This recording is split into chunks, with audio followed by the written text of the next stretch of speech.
Mais uma vez estamos aqui no NESMecast e hoje eu, Janaína Siqueira, esqueci de me apresentar, diretora do NESME, psicóloga clínica, terapeuta cognitivo-comportamental de coração e de especialização.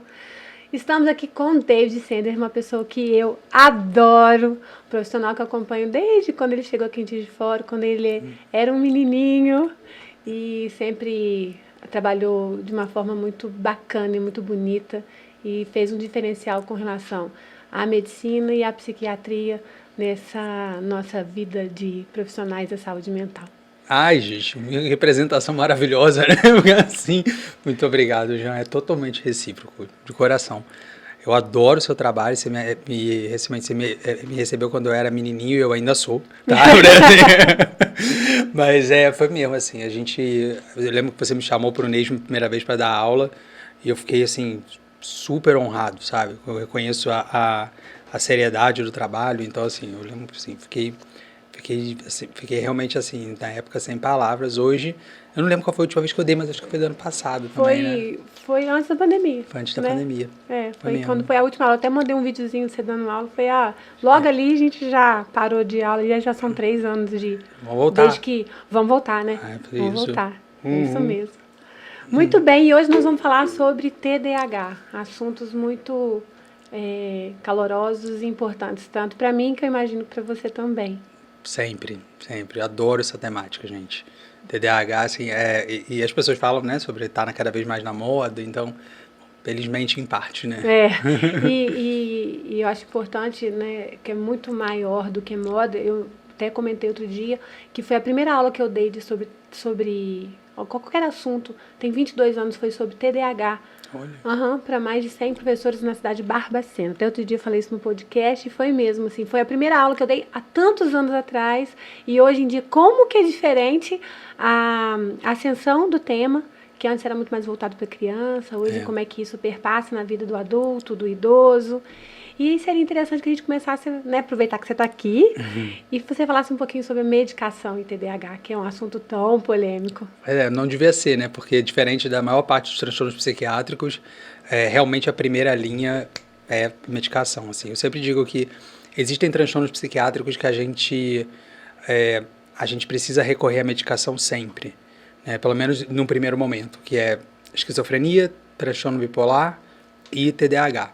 Na verdade, é claro que existem muitas pessoas que não precisam, né, não sentem necessidade do medicamento. Mas eu sempre digo, Jean, que a qualidade de vida costuma ser tão alta em termos de resposta que sempre vale a pena experimentar. Né? O TDAH, a questão da medicação, ela tem, assim, toda medicação tem efeito colateral, né? Mas ela é uma medicação extremamente segura. A Ovenvanse e a Ritalina são as medicações, o metilfenidato, né? Que são as moléculas que a gente tem disponíveis aqui no Brasil. Lá fora tem outras, que eu queria muito que tivesse aqui, não sei por que não trazem, né? Tem outros também, que é a tamoxetina, que é o Stratera. Também tem outro lá fora, que responde bem em criança. Aqui a gente tem 3 apresentações, né? A Ritalina normal, faz um pico rápido, umas 4 horas. A Ritalina LA, que tem liberação prolongada, faz 2 picos, dura em torno de umas 8. E o Concerta, né? Que, aliás, é uma história engraçadíssima disso. Então conta pra gente. A minha avó, ela... Na verdade, assim, minha tia e meu tio, eles têm, assim, são super preconceituosos com psiquiatria. Na verdade, assim, coitados, meio que no início eles estavam, assim, com muita resistência em relação ao filho deles, que tem um TDAH, assim, astronômico. E aí, a psiquiatra pediu para tomar Concerta. E eles estavam meio contrariados. E, se eu não me engano, o meu primo também estava. Né? Ele é pequeno, ele tinha uns 12, 10 anos de idade. E a minha avó, assim, o TDAH tem, você sabe, uma condição genética forte. E minha avó, ela tem muito TDAH, às vezes eu acho que tem um espectro autista. E aí ela chegou na mesa da cozinha da minha tia, estava toda a família, ela... Quem está sendo consertado... Aí foi tipo assim, um silêncio muito constrangedor, menos eu morrendo de rir. Mas o Concerta, ele é tipo metilfenidato de liberação mais achatada, mais prolongada, pode durar em torno de umas 10 horas, às vezes 12, depende do metabolismo. Mas são medicações que essa primeira classe, né, ela é uma proanfetamina, né, o resultado foi uma das primeiras a serem lançadas. Aqui no Brasil, falei novamente, o que muda entre cada uma é basicamente a farmacocinética, né? Então, o que a gente tem de como essa medicação é liberada no sistema. O mais indicado, assim, é pouco indicado a Ritalina normal em guidelines, né, nas diretrizes, porque ela tem maior risco de abuso, né? Porque faz pico, dura pouco, né? Dura pouco, então o paciente vai lá e faz, assim, tomar uma Ritalina LA, um Concerta de noite, você não vai dormir. Então, a pessoa, ela tem que tomar de manhã, então nos outros a pessoa pode escalar, né? Tomar tum. E qual que é a diferença do Concerta para a Ritalina LA? Como as duas são liberações lentas, qual que é a diferença? Então, a Ritalina LA, primeiro ela dura um pouco menos, né? E ela faz 2 picos, assim, né? A forma de liberação dela, ela é como se fosse o Corcovado. Sei. Entendeu? Ela faz mais ou menos isso. Mas ela faz pico. Esse é o ponto. E o pico, né? Geralmente é um momento que as pessoas falam, que algumas pessoas adoram, outras pessoas reclamam, né? Porque é o momento onde a pessoa fica mais excitada de alguma maneira, né? Pode ter mais taquicardia, a mão fica um pouco gelada, pode ter boca seca, né? São efeitos colaterais comuns. E algumas pessoas ficam eufóricas. Eu acho que a maioria que está vendo o podcast deve ser mineiro, né? Mineiro fala, acha que euforia é agitação, né? Isso. Mas euforia, na verdade, é alegria exagerada. Então, mais isso pode acontecer. O momento que a pessoa liga assim, para todos os amigos, cara, eu tô muito bem, que não sei o que eu vou falar. O Concerta, ele é, em tese, né? Em tese ele não faz pico, ele faz, mas a liberação dele, ele é mais basal, assim, né? Ele tem uma liberação mais linear. Então, isso faz com que ele seja liberado, assim, o organismo ele não faça essas oscilações, né? Porque o que em tese é melhor, né? É melhor. E o que acontece também, a tecnologia é maravilhosa do Concerta, porque é uma cápsula dura pra caramba e ela vai liberando a quantidade do metilfenidato conforme o pH vai mudando. Olha. Então o pH do estômago é um, do duodeno é outro, vai pro resto do intestino vai mudando, então aí ele vai liberando ao longo do tempo. Acompanhando isso. Não me perguntem como acontece em bariátrico, tá, gente? Porque não muda, mas é um barato. Olha, que interessante. Mas então, a diferença além da liberação, né, da forma como é liberado com relação a picos e da extensão do número de horas, mais alguma outra diferença? Não, é o mesmo, a molécula é a mesma, na verdade, né? É realmente assim, a farmacocinética, que é o nome disso, né? Fármaco, então a molécula e cinética é movimento, né? Ela faz muita diferença em si. Ela faz muita diferença.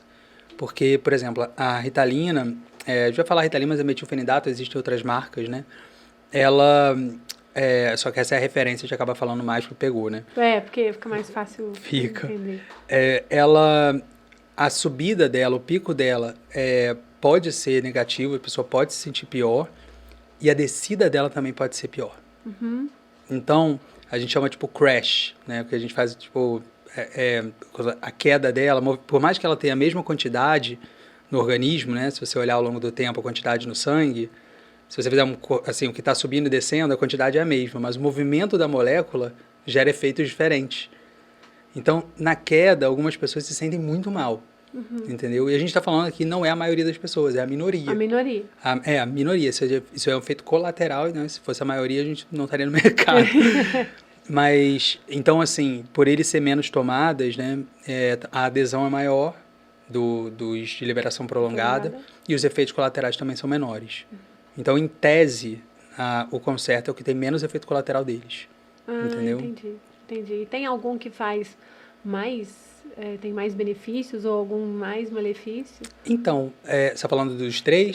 Por que o médico escolhe qual, né? Quando escolher Ritalina, quando escolher Ritalina LA, o metilfenidato, ou Concerta, né? Dentro dessa molécula, né? Isso. Então, eu vou te falar uma coisa que não está no guideline, mas é verdade, tá? Como é que eu escolho? Custo.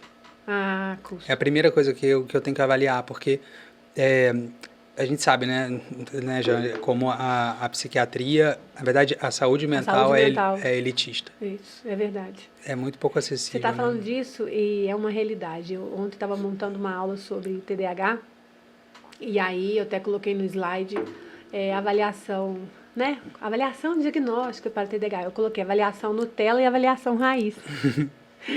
A avaliação Nutella, nossa, a gente começa assim, com avaliações neuropsicológicas de alto impacto, com 10, 12 sessões, entrevista aos pais na escola, né, com familiares. Aí você imagina, avaliação, caso tenha algum problema de linguagem como a fono, fazendo processamento auditivo central. Aí nisso você já encaminha para onde? Caso necessário, uma avaliação além da fonoaudiológica, você pode, se a pessoa tiver alguma alteração de parte motora, né, criança, às vezes que possa ter um déficit nisso, aí você pede um educador físico para fazer esse acompanhamento. Fonoaudiólogo, né? Aí você vai no psicopedagogo. Então, quer dizer, tudo isso ajuda na avaliação diagnóstica, claro, mas sempre lembrando, gente, que a avaliação para TDAH é uma avaliação clínica. Todos esses exames, avaliação neuropsicológica, eles servem como um instrumento de rastreio para, no fato que, ajudar numa avaliação complementar. Mas o que manda mesmo é o quê? É a avaliação clínica. E quando a gente diz clínico, essa que é a minha preocupação imensa. Não é assistir um TikTok, olha, na hora que mostrou 6 sintomas, eu tenho 5 dele, e agora como é que vai ser? Não. Literalmente, você acompanhar, ninguém pega TDAH, né? Ninguém, de repente, eu tenho TDAH. Não. Sim. Tem que estar desde a infância. Isso tem que ser acompanhado. Tem que trazer prejuízos na vida da pessoa como um todo. Sim. Então, o custo realmente para a saúde mental de uma forma geral, acho que tanto para transtornos alimentares, transtorno de atenção, para tudo, realmente é algo impactante. E com relação às medicações, o SUS disponibiliza. A longo prazo, com certeza não, né? Eu acho que eu já vi dizer que, tipo assim, eu lembro na residência médica que eles conseguiam Ritalina anormal, assim. Sim, isso consegue. Aí consegue, é normal.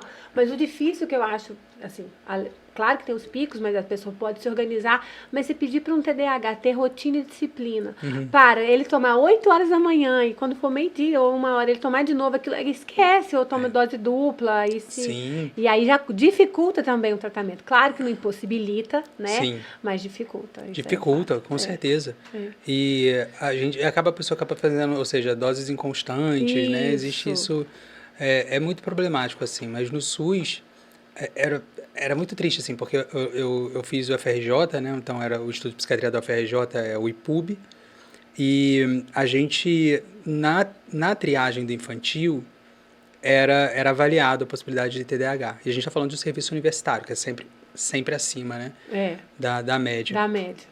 Mas no ambulatório geral, que era, assim, todos os casos de psiquiatria no adulto, eu falo que assim, pobre não tem TDAH, né? Porque assim, é a dependência química, é transtorno de personalidade, mas quando assim, quem ali tinha TDAH não era avaliado. Era impressionante, passava batido. Que coisa, né? E até hoje ainda passa muito batido até no particular, porque eles chegam com as comorbidades, né? A gente vai falar sobre isso, que é muito importante. Mas voltando, uma coisa muito interessante que você estava falando, é que o tratamento de primeira linha para TDAH é a medicação. E que, às vezes, o paciente deve ou não usar, né? Você estava falando sobre isso, deve ou não.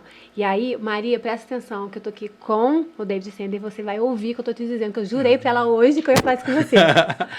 6 anos atrás, teve uma paciente que eu te encaminhei, uma menininha, hoje já não é, mas uma menininha tanto, que ela tá com 22 anos, mas na época ela tinha 15, 16 anos, e você atendeu a ela, muito agitada, ansiosa, para pismo e tal.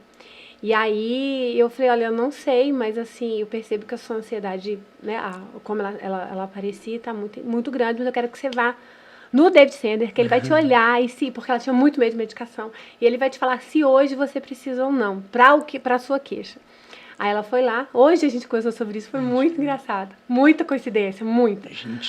Ela virou e falou assim comigo, você lembra quando eu fui, ela falou comigo, que aí ela fez agora eu tenho falado com ela a respeito de TDAH, mas é uma garota de alta funcionalidade, então ela passou no vestibular super bem, ela só tira boas notas, mas assim, muito hiperativa, pra você ter noção, uma das coisas que ela utiliza, ela falou que eu podia falar isso com você, ela e no podcast público. No podcast público. Ela comprou um jump para ela poder se cansar fisicamente. Aí quando ela tá esgotada, ela Sim. começa a estudar, entendeu? Então é assim que ela arrumou várias formas.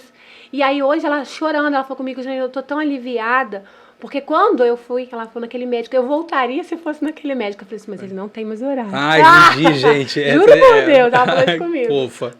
Pura verdade. E ela falou que você passou um livro pra ela ler sobre meditação e falou com ela, olha, a única coisa que vai te ajudar de fato é se você ou tomasse uma medicação, que eu acho que agora não é o caso, que você não quer, pra sua idade, eu acho que também não precisa, mas medita e faz isso. Eu olhei pra cara dela e falou assim. Aí eu falei, tá vendo? Tô voltando atrás. A única coisa que você precisa agora, se não for o tratamento de primeira linha, que é a medicação, seria você fazer a meditação, que é muito importante pro TDAH, principalmente no seu caso, que é muito voltado pra hiperatividade. Aí ela falou comigo assim, ai meu Deus, agora então acho que nele eu voltaria. Aí que começou essa história, juro por Deus. Foi hoje, feliz. Muita coincidência. Eu falava muito isso, mais meditação, menos medicação. Acho que eu falava isso antigamente, agora falou, não lembrava não. Pois é, esse é um segundo critério de uso de medicamento, né? O desejo do paciente. A gente não adianta, né? A gente passar um medicamento que, assim, faz parte do tratamento. O paciente tem que fazer parte da escolha do planejamento terapêutico. Então, por exemplo, existe, no caso da esquizofrenia, clozapina, que é um antipsicótico mais eficaz que existe, só que ele também gera muito efeito colateral. Então, assim, ele não é primeira linha. Mas se o paciente chega e fala assim, eu quero começar com ele, a gente começa. Isso faz parte, entendeu? As pesquisas mostram que a eficácia, a eficiência do tratamento, né? Ela é muito maior. E é interessante que a gente, de acordo com o que a gente vai trabalhando, o paciente vai maturando, né? É como se fosse uma maturação mesmo no próprio tratamento, de quando deve, de quando não deve. Mas para o TDAH, isso que você está dizendo, eu acho que é muito importante. A primeira linha seria a medicação. Em qual sentido? Experimenta. Experimenta. Né? E é uma medicação que pode tomar, isso que você poderia explicar também, que desse tratamento, que não é igual um antibiótico, que você pode parar. Sim. Não, inclusive, a gente acabou não falando também, tem o Venvance, né? Isso. Que é a lisdexanfetamina, que agora, ele tem um outro nome, os dois são da Takeda, né? Que seria o Junev. Tem um nome também de como é que é o nome? De um produto, um cosmético que tem um nome parecido com o Junev. Junev? Qual é o nome? Porque na hora, Junese, não sei, mas é uma coisa assim, na hora que eu vi Juneve, eu achei tão engraçado. Tipo, conserta, sabe? Sim. E é curioso, né, Gabi? Eu não tinha me tocado que eles têm associado, é igual, a cápsula, a produção, mas eles têm associado um pouco mais Juneve com transtorno alimentar, mas é igual, né? Lisdexanfetamina igual. Mas então, ambos a intenção, né, o Venvance e a Ritalina, só falando dos nomes de referências, a intenção é aumentar a quantidade de dopamina no córtex pré-frontal, principalmente. Porque o TDAH tem, na verdade, dopamina e noradrenalina. As pessoas esquecem, né, desse aqui. Que também, também tem um problema de redução no TDAH. E principalmente no córtex pré-frontal, que é o locus onde a gente tem a origem das funções executivas. Né? Mas eles agem de forma diferente, né? O mecanismo de ação é diferente. Então, um inibe a recaptação, o outro faz uma ação mais intracelular. Então, acaba que não existe um deles que é superior. Na verdade, depende muito de como o organismo da pessoa se adapta. Então, por isso, assim, essa graduação de preços, né, é tão importante também. Porque a pessoa pode ir escolhendo de acordo com o que vai adaptando, e se vai dando certo, ela pode escolher aquilo. Sim.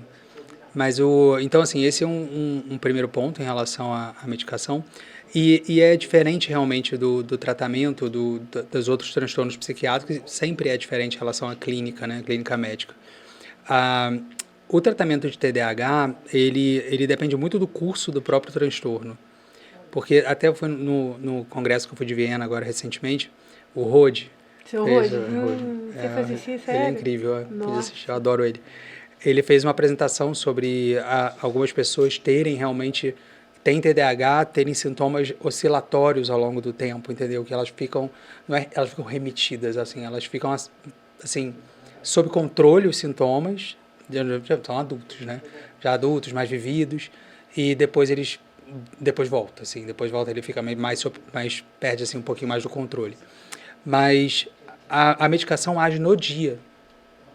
Então, assim, a diferença é que o paciente ele também vai desenvolvendo métodos, principalmente com TCC, para lidar com as próprias limitações. E aí, assim, tem dias que ele não toma, em tese, ele pode, assim, ele pode ter ferramentas que ajudam ele a se organizar, não aumentar a tensão propriamente dita, né? Mas aí ele conseguiria reduzir o prejuízo. Mas ele só funciona no dia, faz muita diferença, porque o antidepressivo, ele não funciona no dia. Pois é, isso que eu queria muito que você explicasse, que eu acho Sim. que é a grande dúvida das pessoas que estão nos escutando, né? Sim, como é que é, né? As pessoas falam assim, eu não tomo fim de semana. Aí eu falo assim, porque você tem só TDAH durante a semana, né? Eu falo assim, eu sempre falo isso. Inclusive o Rod fala também, uma vez eu ouvi ele falando da frase assim, os pais, não vamos, sei lá, fim de semana não dá, é bom para tirar um pouco da droga do organismo. Aí ele falou, é verdade, a melhor coisa a gente pode deixar o cara de miopia, né, sem óculos de vez em quando, assim, sabe, por fun. Pra ver se treina o Tira, né? fala assim, não, pra você treinar, enxergar melhor, entendeu? Tipo, não existe. A questão é, assim, a gente tem que fazer uma comparação, assim, com o antidepressivo sempre, porque o antidepressivo, ele tem que ser tomado de longo prazo, existem critérios para quanto tempo a gente deixa, né, baseado no risco de recaída, principalmente. E no caso do Venvance ou da Ritalina, eu sempre penso assim, primeiro, o ideal é tomar todo dia, uma vez que o TDAH é presente todo dia. Não tem problema não tomar todo dia, se a pessoa não tiver prejuízo. A maioria tem. Então, não faria sentido ela tomar de vez em quando. Mas o que me deixa assim, me deixa possesso, é quando um médico fala assim, toma quando você for estudar, ou quando você precisar. Porque a pessoa você acaba gerando uma associação academicista com o TDAH.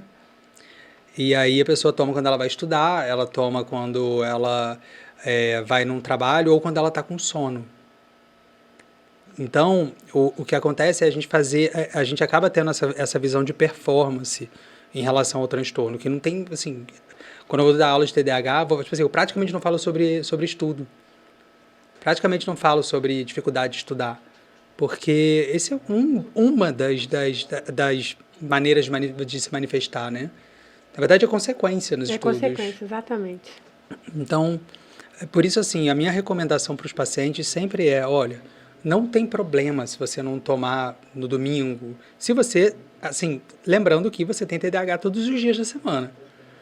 Mas, se você, assim, uma vez que você tem prejuízo, a gente está aqui,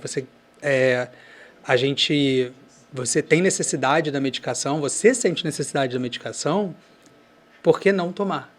Com relação à pergunta de se faz mal, se faz bem, de estudo... Então, mas acho que um dos primeiros estudos que deixou as pessoas assim, boquiabertas em relação aos efeitos de longo prazo do TDAH é que ele reduziu mortalidade.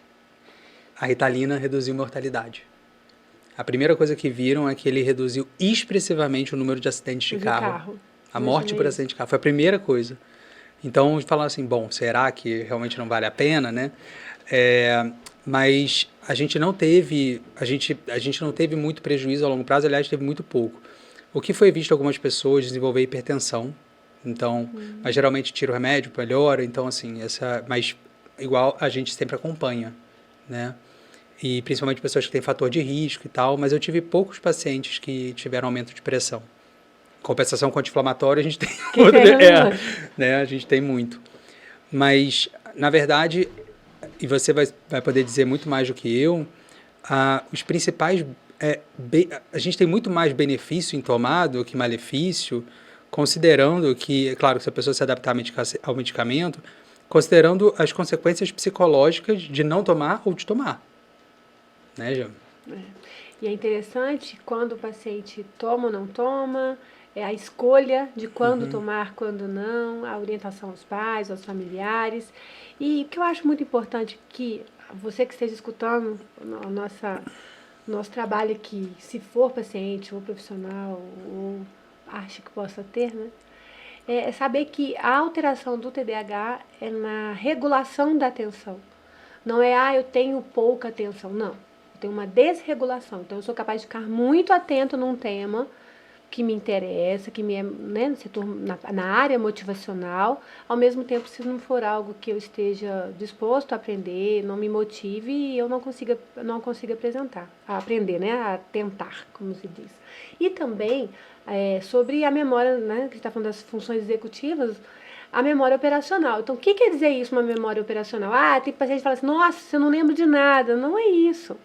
Quer dizer, eu vou, por exemplo, estou saindo aqui e vou ali falar com a secretária um recado. Se no meio do caminho eu tenho um papel, um horário para ela trocar, e de repente você chega para mim e comenta um outro assunto, e aquilo já desvia a minha atenção para outra coisa, então quer dizer, eu continuo com a atenção, só que a minha atenção alternada, ela está com deficiência. E aí eu converso com você, eu vou para fazer outra coisa, então a minha memória operacional fica defasada. Então, a respeito de todas essas funções que a gente fala tanto que o TDAH tem alterado, que não é uma escolha, né? Ele nasceu dessa forma, o cérebro dele funciona desse jeito, ele não pegou, eu tenho porque eu aprendi, isso não é aprendido, não é vicariante, né?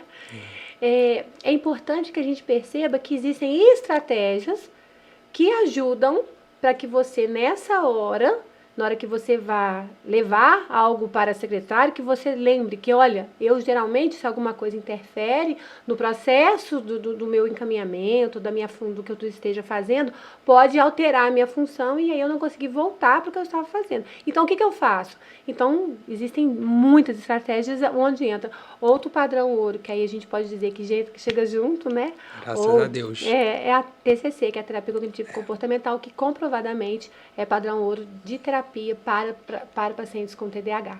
Por conta disso, a gente faz todo esse treinamento. Primeiro, uma parte de psicoeducação, que é isso que a gente está fazendo. Sim. Né? Uma psicoeducação de qualidade, que não é assim, eu tenho TDAH, vem cá, olha como é que é engraçado, estou distraído. Não, é muito mais que isso. Né? É muito mais que isso. Eu quando vou dar, eu adoro psicoeducar, né? Assim, é a coisa que eu mais gosto de fazer.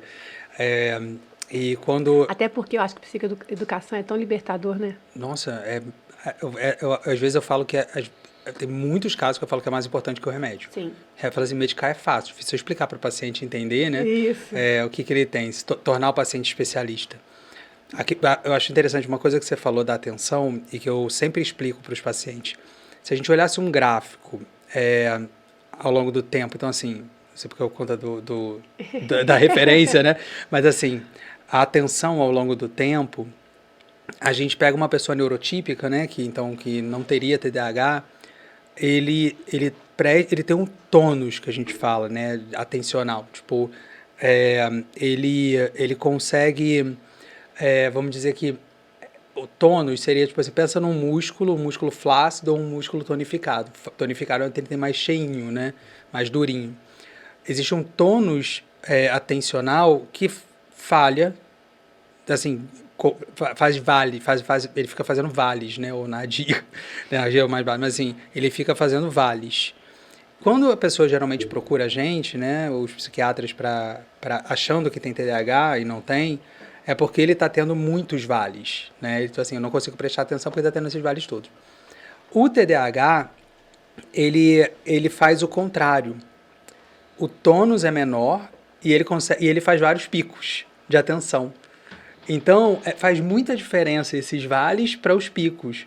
A diferença, se você olhar de forma transversal, você vai ver que eles se cruzam, que tem momentos que um está tão atento quanto o outro. Mas o TDAH ele não consegue sustentar a atenção direito. Exatamente. E não consegue sustentar ou não consegue desligar.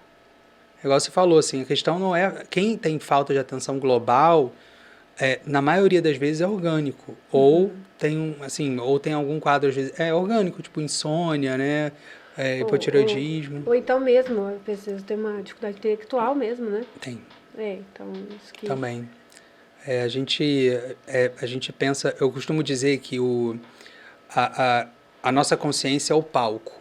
Os nossos pensamentos, eles seriam como os atores desse palco. E a gente tem um técnico que maneja a luz. A luz é a atenção. Se a consciência está rebaixada, por exemplo, nós não temos como ter atenção. Né? Então, você vai dormindo, que atenção que você vai ter?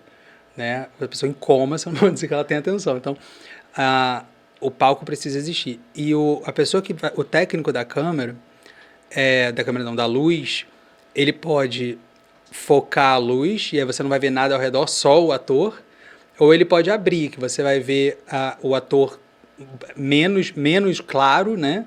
Mas vai conseguir ver outras coisas do palco. Eu digo que no caso do TDAH, não é que a luz está fraca, né? Mas o operador do negócio não consegue fazer direito, entendeu? Ele fica, foca demais, ou ele tipo, não, pra onde é que eu vou focar? É muito por aí. Mas o que mais que a gente estava falando? E junto disso, assim, a gente está falando sobre, eu acho que são coisas importantes de serem abordadas a respeito de memória operacional. Isso. Então, eu deixei claro para vocês o que é isso.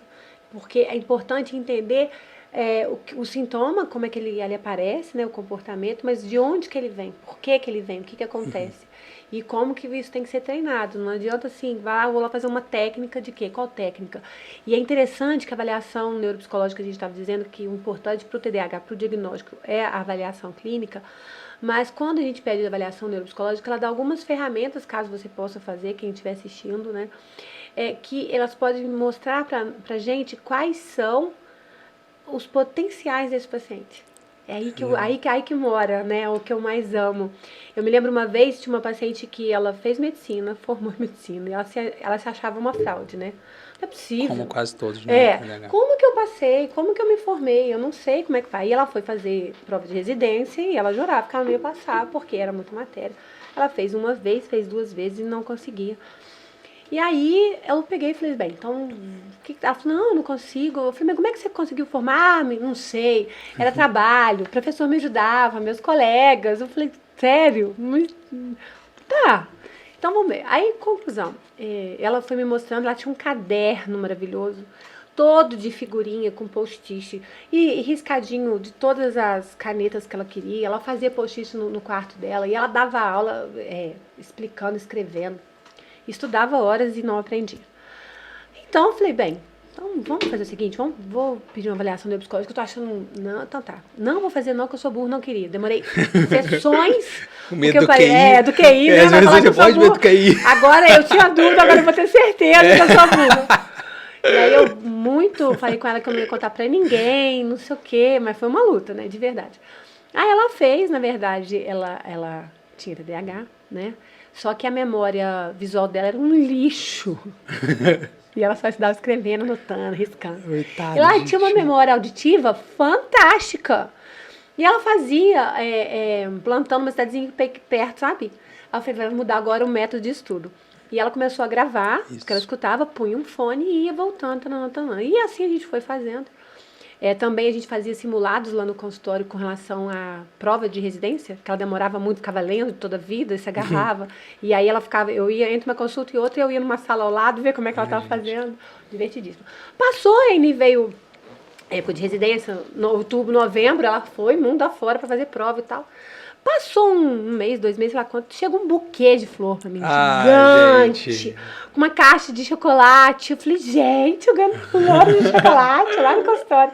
Nem imaginei de quem fosse, lá que meu marido me mandou, né? Cheguei, era ela, dizendo que ela tinha passado em 3 provas de residência. Nossa, nos lugares que ela queria, simplesmente porque a gente mudou a forma dela estudar, sabe? Então, é esse que eu acho que é aí que tá, onde tá o profissional tem que ficar atento, qual que é a potencialidade, porque o que tem de ruim, eles já sabem. Não precisa nem fazer teste. Concordo absolutamente. Assim, o legal de tratar TDAH com profissionais de saúde é que exige de nós criatividade. Né? Tipo, tem que ter criatividade para tratar TDAH. E eu falo exatamente a mesma coisa, Jean. Que a gente... o segredo, assim, muitas vezes, o paciente com TDAH ele vai lutar muito para ter um funcionamento neurotípico. Eu sempre digo assim para o paciente, para os meus pacientes com TDAH, enquanto você se comparar com como o neurotípico se organiza com as coisas, você vai sofrer. Porque não é desse jeito que você vai conseguir fazer. Então a gente pega aquilo que você não sabe fazer direito, que você não consegue fazer direito, muitas dessas coisas você vai ter que delegar. Outras, aliás, a maioria delas, o que a gente vai fazer é driblar, né? É tipo, pegar o que você tem de potencial, né, que você falou, e desenvolver. Através disso, a gente consegue chegar em um determinado lugar. E eu acho que isso que você está falando é riquíssimo a respeito da pessoa, ela se organizar do jeito dela, né? Eu tenho um outro paciente que ele leva tudo para a escola. Ele não escolhe qual caderno. Por quê? Ele nunca mais esquece o caderno. Então ele leva todos os livros, todos os cadernos e prefere carregar peso do que chegar lá e não ter o caderno. E aquilo ser desgastante, aquilo ser chato, aquilo ficar incomodado, ficar com vergonha. Você fazia isso também? Fazia, fiz RPG. Foi um dos Então, uma das razões de fazer RPG. Por conta de tanto peso que levava você carregou. A vida inteira as pessoas falavam assim, que peso, que chumbo pra minha mochila, porque eu botava todos os cadernos e isso quando tinha espaço para livro eu botava também. Botava todos os livros. Botava livro, aí falaram tem armarinho lá, né? Aí você pode deixar lá. Aí chega em casa... Eu nunca esquecia de botar. Entendeu? Ou então deixava lá no armarinho. Deixava no armarinho e tinha que fazer dever de casa, esquecia. Mas... Tinha uma coisa também que eu costumo explicar para o paciente, as funções executivas, a parte da memória operacional, né? Outro nome, memória de trabalho, né? Eu falo assim, o principal problema do TDAH é a capacidade de resolver problemas complexos. Então... E não é por burrice, é porque não tem ferramenta para isso, né? Então eu falo assim, você quer... Isso é batata, os meus pacientes estão vendo, sempre o mesmo exemplo. Eu falo, você quer fugir do casamento, tá? Você é noiva, ou eu falo, ou noivo, você tá naquele camarim se vestindo, e aí você descobre que o seu noivo, falando pra mulher, você descobre que ele pegou a sua irmã, roubou sua mãe, entendeu? Estelionatário, que você fala assim, cara, você descobre que o cara assim, um demônio. Você vai casar? O que você vai fazer? Você vai fugir? Você vai fugir vestida de noivo, igual a Rachel do Friends, né, na rua? Tipo, como você... Qual decisão você vai tomar? E baseado na decisão que você for tomar, qual estratégia você vai fazer para realizá-la? Então, a primeira coisa que eu falo assim, sua mente vai analisar o ambiente, selecionar os dados mais importantes e excluir todo o resto. Então você não vai abrir a porta e falar, cara, a decoração realmente, minha cerimonialista acertou. Entendeu? Vai fazer isso. Você vai pensar, olha, se eu for por aquele lugar, eu posso pegar um Uber, ali não vou esbarrar com a minha sogra, mas a porta costuma estar trancada. Se eu for por ali, eu consigo passar pela frente, ninguém vai saber, porque eu vou estar com um negócio na cabeça, e aí de lá eu vou para casa de uma amiga minha que eu não convidei, que deve estar pé da vida comigo. Então, mas para você comparar as opções que você tiver, você tem que reter na cabeça qual é a opção anterior. Eu vou comparar essa com essa, você vai ter que segurar na cabeça. E quando você bota uma terceira, você também tem que estar com todas as outras. Mas a sensação, muitas vezes, do TDAH é que quando ele vai comparar uma com outra, a terceira cai. Então, ele fica... É aquela pessoa que fica tentando fazer malabarismo com 3 bolas e ela só consegue fazer com 2, entendeu? E aí, então ele fica com dificuldade, por isso que eu explico para ele assim, memória de trabalho, porque você tenta trabalhar com mini memórias, para fazer alguma comparação, né? Comparação, associação, mas criar estratégia. E aí o paciente com TDAH, e eu falo que a caixinha, aí vamos dizer que você resolve fazer um determinado lugar, determinada coisa. Aí você coloca todos os dados, ou tipo, todas as coisas que você tem para fazer dentro de uma caixa. A caixinha TDAH é menor.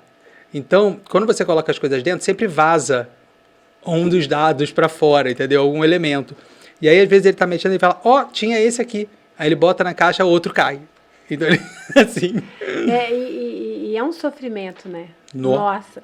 Hoje, eu estava conversando com uma paciente e ela começou a chorar porque ela ia ter que arrumar a mala de todos os filhos que eles vão viajar para fora do Brasil. E ela fica a coisa que ela mais odeia na vida fazer isso. Também. Que ela fica até às 4 horas da manhã fazendo. Aí eu falei, não, então eu tenho que te ajudar com isso, né? Vamos fazer um treinamento. Ela falou, não, eu já tô resolvendo. Sabe como é que eu fiz? Ela arrumou uma caixa e deixou perto do quarto dela, e tudo que ela lembra que ela tem que levar, ela põe dentro da caixa. Eu falei assim, mas aí você anotou tudo que você tá colocando na caixa? Ela falou, não. Eu falei, como é que você vai fazer depois? Você vai ter que tirar tudo de dentro da caixa e conferir? Ela, aham. Eu falei, você arrumou só mais um problema pra você. Ao invés de resolver, né? Você piorou. Então, até isso a gente faz, né? Na terapia a gente faz assim, treinamento de como arrumar mala. Talvez para as pessoas sejam simples, mas para quem tem TDAH, agora você falou, a pessoa, vamos lá, a pessoa se ela tem uma dificuldade da memória operacional de trabalho, então ela está pensando numa coisa que ela tem que pensar para outra, ela tem sempre que reter o anterior, né? Então, por exemplo, vou para Disney.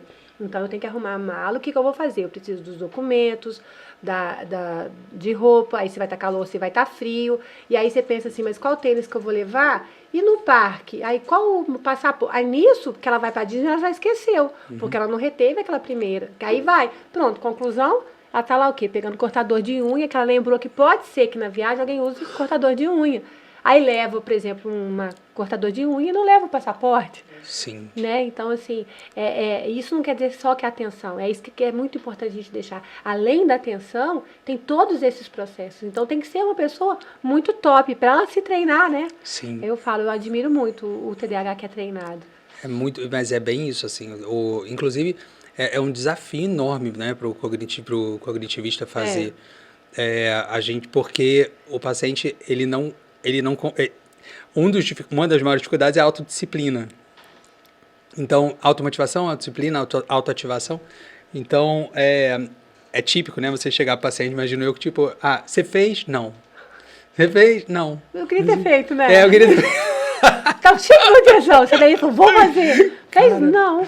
Ele chega assim, sua terapia é quarta, ele chega quarta, eu fiz hoje de manhã. Você quando fiz hoje? Eu lembrei que eu tinha um prazo. E aí, falando sobre isso, é muito importante o fator motivacional, né? Que também tem essa alteração mesmo.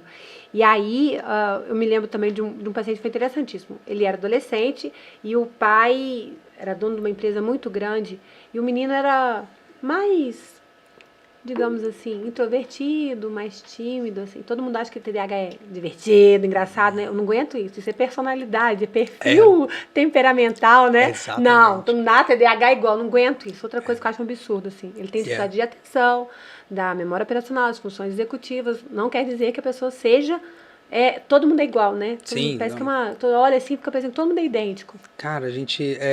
isso é extremamente triste, assim, porque... Inclusive, esse foi o problema com o meu diagnóstico, né? Eu tinha... da mesma maneira, sempre me achei burro. A vida toda. Eu fui descobrir que eu não era burro com 30 anos. Sério? Sério. Juro por Deus. Figura. Tô brincando aqui que descobriu semana passada. Foi. Ele tem 25, gente. Gente, eu tenho 26. Mentira. Mas juro pra você, assim, a vida toda. A vida inteira, assim, eu tinha me conformado que eu seria uma pessoa nota 6, 6,5, 7, com muito esforço. E aí, eu tive, assim, como a sua paciente, assim, não acreditava. Porque as crenças que a gente tem, culturais, e muitas crenças que a gente tem em relação aos pais, do tipo, sei lá, meu pai, um exemplo, tá, gente, na verdade. Meu pai sempre foi muito machista ou racista. Você vai ficando mais velho, você vai falando, cara, tipo, ele viajou, sabe? Tipo, que coisa. As crenças que a gente tem que são oriundas de sintomas, desde pequeno, são muito mais difíceis de quebrar, né? Tipo, porque a pessoa realmente fracassou. São irrefutáveis, né? Elas são irrefutáveis. A pessoa realmente fracassou. Ela realmente não foi incapaz. Né? Aquilo acontece, né? Sim. E aí, assim, e aí eu lembro, hoje eu falo assim, gente, eu achava que eu era burro. Eu, com 12 anos, pedi para meus pais para entrar na terapia, porque eu falei que eu precisava falar, que eu me sentia muita angústia. E aí, eu senti uma angústia, assim, já era diária. Todos os dias da minha vida eu sentia aquela angústia.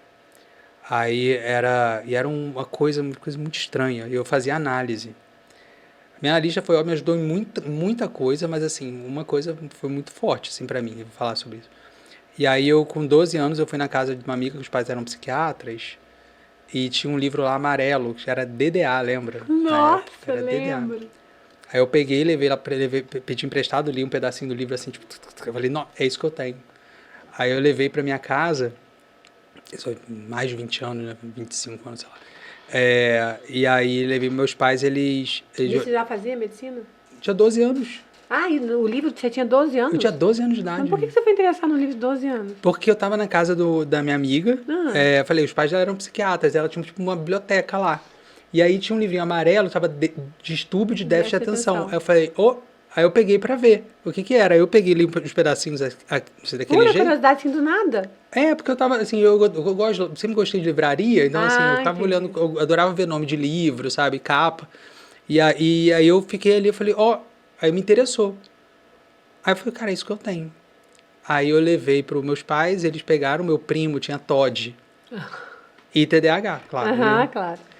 E aí, transtorno Opositivo desafiador.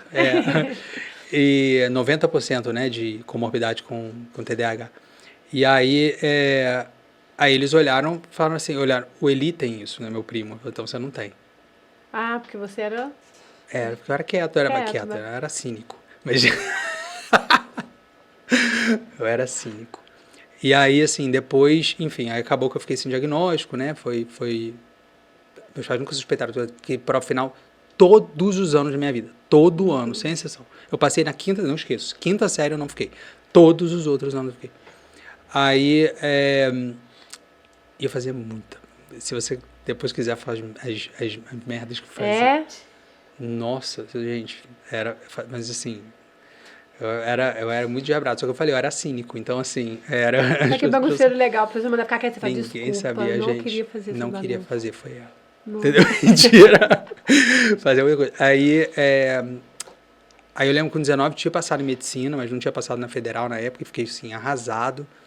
E aí e é isso, um esforço para conseguir ler. E aí você lê um parágrafo, e aí quando você chega no segundo, você não entendi o primeiro.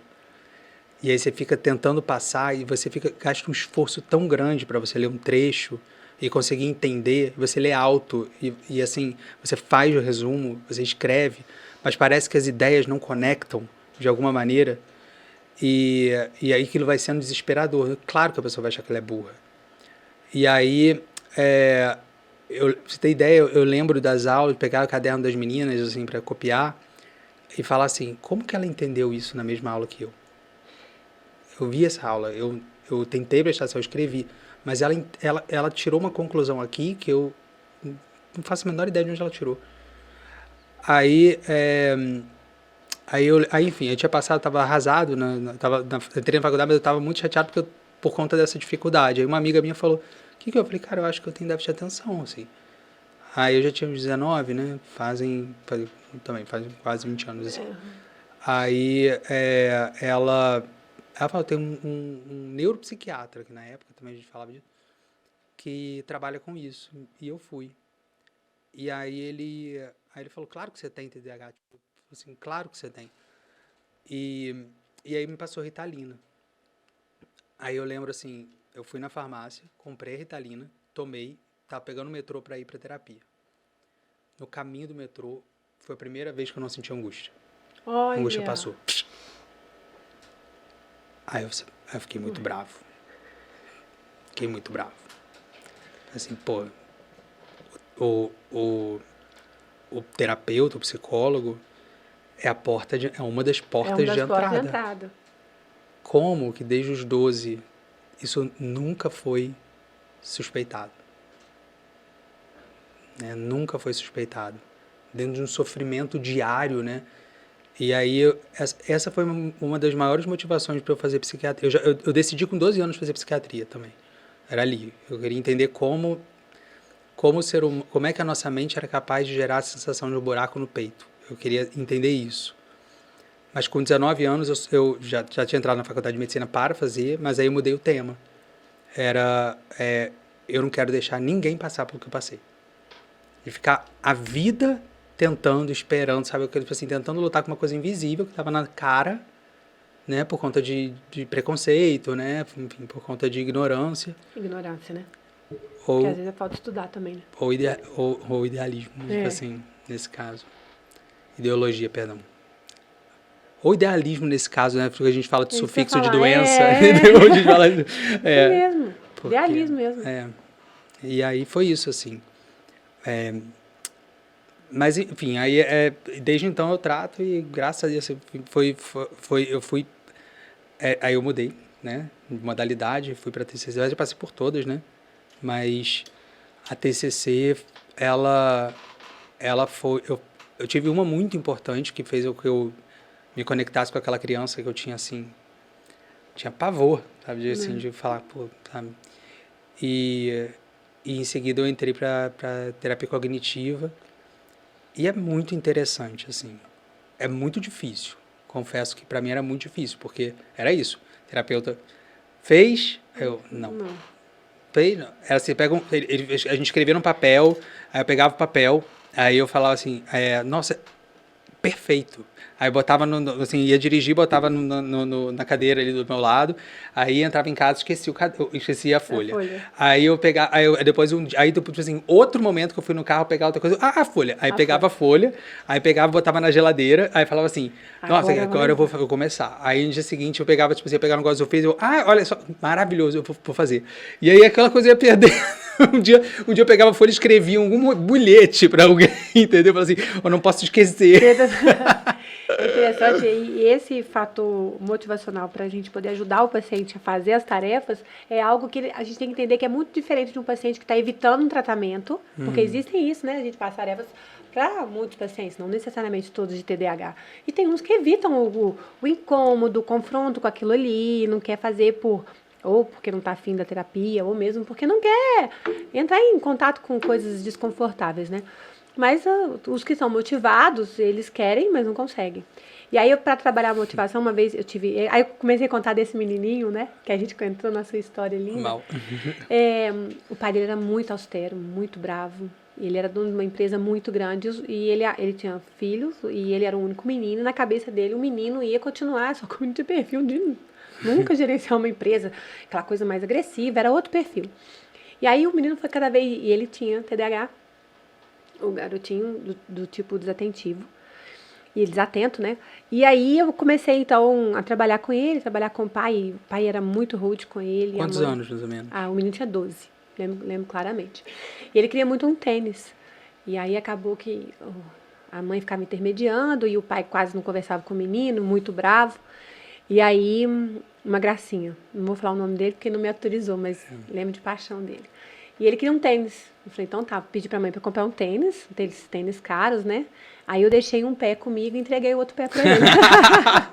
Gente, isso é improviso, né, gente? Essas coisas. Aí o outro pé ficava comigo. E aí todas as vezes a gente fazia várias tarefas que ele tinha que se comprometer, que eram coisas importantes pra ele, pra funcionar como um treinamento, e que ele só depois de tantos pontos lá, de tudo que ele havia feito, então ele ficava vendo um pé no armário dele, né? E aí ele não esquecia. Massa. E o outro pé ficava comigo. E aí foi muito bonito, assim, o trabalho com ele. Um garotinho que depois acompanhei, e aí depois eu dei o tênis, ele foi embora, ele conseguiu, embora que eu digo assim, pra casa, né? E ele continuou comigo um bom tempo, fala a verdade. E aí foi uma coisa linda também, que essa coisa dele, de ser muito desatento, de não conseguir notas boas, e a gente foi trabalhando, o pai dele era muito bravo, então eles não tinham diálogo. E ele não conseguia falar com o pai dele. Na época não existia celular, né? Eu sou um pouco, assim, trabalho tem muito tempo, né? Desde a tenra idade, então... Não tinha celular, não tinha WhatsApp, essas coisas. O pai tinha e-mail, mas a criança de 12 anos naquela época não tinha e-mail. Então a gente começou a escrever cartas. Ele queria falar um monte de coisa pro pai dele. Então a gente escrevia no consultório a carta e eu punha no correio. Eu ia no correio e mandava pro pai dele. E eles moravam juntos. Só que chegava lá no trabalho do pai dele. Um dia, meu filho, do nada, eu falei, quero saber, o pai não ia conversar comigo, brigadaço com o menino e tal. Aí eu recebi uma carta, eu recebi no nome dele, no meu consultório, pro filho. Aí eu cheguei e falei assim, olha, chegou pra você aqui. Na sessão dele, era uma carta do pai dele, o menino ficou branco. Aí a gente abriu, eu e ele chorando. Claro que eu chorei, óbvio. Você leu a carta antes? Porque eu ia ficar branco também de idade. Imagina você falar assim, não acredito em nada que você tem. Não li antes, não. Abri junto com ele, o pai era um amor. Falando da dificuldade dele. Aí o menino pegou, escreveu outra. Eles ficaram conversando por cartas no consultório muito tempo. Aí depois o pai foi no consultório E aí, eu sempre, quando eu escuto essa música, eu lembro ele. Queria ter aproveitado mais, não, Vai sabe? chorar também. Aí o pai foi no consultório, falou isso comigo, eles ficaram super amigos, passou pouquíssimos anos, o pai com 50 e poucos anos morreu. Sério? Sério. A história mais linda, até hoje eu lembro deles, assim. Sempre encontro com o menino, eles me mandam, a mãe, muito legal. O pai morreu super cedo, deu, assim, se eu fiz alguma coisa boa na vida, esse aí foi muito legal. E foi tudo assim, por conta do TDAH, sabe? Aí depois eu fui explicar pro pai, aí o pai pegou, começou a ir no consultório, porque ele achava psicólogo coisa de idiota, aquelas coisas dele, era bem, sabe?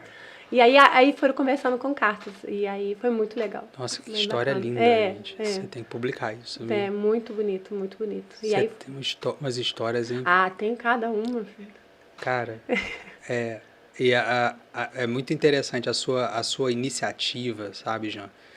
Você pega pra fazer mesmo, né? É impressionante, assim, todos os casos que a gente conversou, seus, assim, você fala, eu fui lá e fiz. Eu falei, gente, ela fez. Sabe? Ela vai lá, tipo, não fica na teoria mesmo, sabe? Executiva, né, das coisas, assim.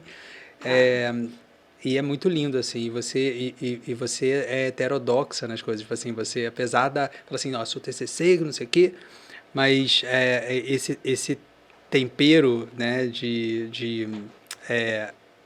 heterodoxia, vou falar assim, heterodoxia, ele é individual, né, é seu. Porque eu acho que a gente tem que trabalhar com amor, né? E aí, se você trabalha com amor, conforme for, você consegue ajudar de alguma maneira, né? Sim. E eu percebo que o TDAH é um paciente que tem muito potencial. Se ele for bem cuidado, ele vai dar bom, sabe? Eu não gosto de perder, não, sabe? Eu sou bem... competitiva, né? Do bem, né, gente? Não gosto de perder, não. Então, quando chega o paciente TDAH, eu falo, não, isso aí vai dar certo. Tem que dar certo de alguma forma. É claro que já tivemos, né? Tive várias vezes que não deu continuidade, não deu certo. Mas se a gente conseguir pegar, ainda mais quando é novinho ainda, adolescente, que você fala, nó, isso aí ele vai ajudar. Eu me lembro uma vez um paciente veio com diagnóstico bipolar, tomando remédio, assim, lítio, tudo que você imaginar. Falante, cara. Aquelas coisas. Né? Eu falei, nossa, eu falei, tá gastando horrores, com dívidas absurdas. Ele já tinha feito vários negócios de ficar assim, rico e pobre em pouco tempo. Mas muito Por rico. Por isso acharam que era bipolar, né? Exatamente. E em dívidas absurdas, né? E aí foi falando, aí eu comecei a olhar e falei, gente, sabe, essa Fanta não é coca, sabe? Aí, conversei com um psiquiatra, na época a gente fez avaliação, era de altas habilidades, TDAH hiperativo, né, com os dois, né, TDAH mesmo. E aí ele começou a tomar medicação, ele chegou, sentou no consultório, ele olhou pra minha cara e falou, lembro como se fosse hoje, ele falou assim, Janaína, eu não sabia que comprava felicidade na farmácia. Assim eu tô comprando uma paz que eu não sabia. E aí ele falou, agora eu tô com medo. Ele ficou com medo do que ele ia fazer. Que ele não... É outra coisa que o paciente, às vezes, ele não sabe que tem, porque ele nasceu desse jeito. Não é? Se você aprendeu que o céu é aquela cor azul, por exemplo, ela é verde, quando nos olhos do outro, você vai achar a vida inteira que aquela cor que você está vendo se chama verde e é azul. Então, é exatamente isso. Ele nunca soube. Só que a gente vai se medir com a régua que nos ensinam, né? Então, pois é. Mas isso é uma coisa também que eu até chamo muita atenção. Assim, a minha sensação foi que eu botei óculos. Foi que eu falei isso no meu terapeuta. Eu falei assim, a sensação é que eu achava que o mundo era embaçado, sabe? E de repente eu olhei, botei e falei assim, caramba, pela primeira vez eu tô vendo as coisas como são. Essa foi a minha sensação.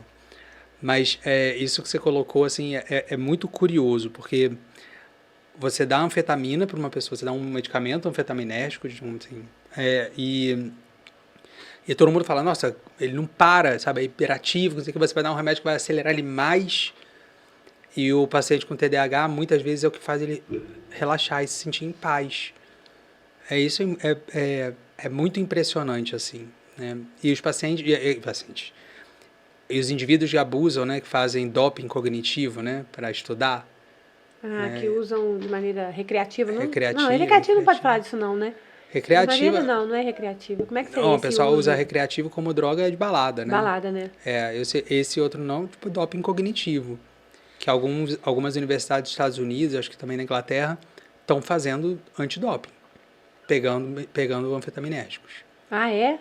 E se você não tiver TDAH, você não passa. na prova. Faz antidoping de exame de sangue mesmo? Faz para drogas comuns e faz também pega esses. Porque é abuso de substância. Olha. É uso indevido. E é curioso, assim, as pessoas que tomam, que não tem TDAH, muitas falam assim, tô me sentindo ótimo. Se sente ótimo se você puder numa plateia, quem tomar anfetamina, não é para menos que anfetamina for viciante, a maioria das pessoas fala que vão se sentir bem. Mas aí o risco de abuso aliás, estudaram um perfil de abuso de psicoestimulante e poucos, muito menos tinham TDAH. A maioria eram pessoas que usavam... Embora TDAH tenha o risco maior de dependência química, a maior parte são pessoas que usam de maneira recreativa ou para estudo. Olha, o paciente tem TDAH... Ele, assim, existe, é claro, porque assim, dependente químico é dependente, mas assim, ele não é o perfil principal. Não é. E é engraçado. Engraçado não é engraçado. Agora é. Mas assim... E é interessante e algo muito importante que os pacientes que são tratados com medicação, eles têm menos risco de abuso e uso de drogas. Exatamente. Olha que louco. Exatamente. Aí fala, não vou dar pro meu filho, eu não vou dar a medicação porque isso aí é uma droga. E a chance dele, sem utilizar a medicação, usar outros tipos de droga é maior. Tem razão. É verdade. E uma coisa, Jean, assim, que eu acho, não sei se você passa por isso, assim, que me deixa também eu possesso. Eu acho que eu não sei se é um fenômeno brasileiro, assim, mas as pessoas costumam levar em neuro para fazer o diagnóstico de TDAH. Eles realmente são capazes de fazer. Mas eu me pergunto assim, por quê? Eu sempre acho que é porque as pessoas querem algo mecanicamente errado para justificar o problema e não funcionalmente, né? Mas então, explica para as pessoas qual que é a diferença de uma alteração funcional, de uma alteração mecânica, né, com relação à parte de neurodesenvolvimento. Na verdade, isso é importante. Na verdade, assim, eu não sabia, eu estava estudando recentemente quem fez essa divisão de psiquiatria como sendo alterações funcionais e neurologia mecânica, na verdade mecânicas, né, eram tipo anatômicas ou coisas do gênero. Foi Charcot. Então, geralmente com doenças. Então, seja AVC, alguma doença autoimune que pega o cérebro, tumor, epilepsia. São coisas muito mais localizáveis, vamos dizer assim, de alguma maneira. A psiquiatria, ela trabalha com a forma como essas áreas se conjugam e funcionam. Então, qualquer tipo de prejuízo que seja principalmente relacionado às áreas mais emocionais, comportamentais e de pensamentos, passa pela psiquiatria. Então, por isso assim, a gente diz que a questão é funcional, não existe nada anatômico no cérebro que você possa identificar, assim, antes da neurociência, né? Mas se você pega assim, exames de ressonância funcional, que você sabe, mas para quem não sabe, é uma ressonância magnética que localiza as áreas do cérebro que estão tendo mais atividade ou menos atividade, né? Então, que é meio que um filme, praticamente, né, do cérebro. Quando a gente pega esse perfil de exame para os transtornos psiquiátricos, é possível identificar, né, que quando você compara com um grupo controle, que as pessoas não têm um determinado transtorno, as funções de determinadas áreas estão perturbadas, assim, não estão surgindo como as pessoas que não têm transtorno. Então, no caso do TDAH não é diferente. Por isso que existe uma condição funcional. Mas a gente tem que eu sempre paro para pensar e falo assim, se 70% a mais de pessoas com déficit de atenção têm comorbidade psiquiátrica, qual é o sentido da gente pegar uma outra especialidade que lida com os 30%? Porque a chance, quase 50% tem um transtorno de ansiedade associado. 3 vezes mais chance de deprimir. Mas, se quase 60% das pessoas com transtorno de ansiedade vão deprimir, qual é a chance desses pacientes deprimirem? É enorme. Então, e aí você falou sobre comorbidade diagnóstico diferencial.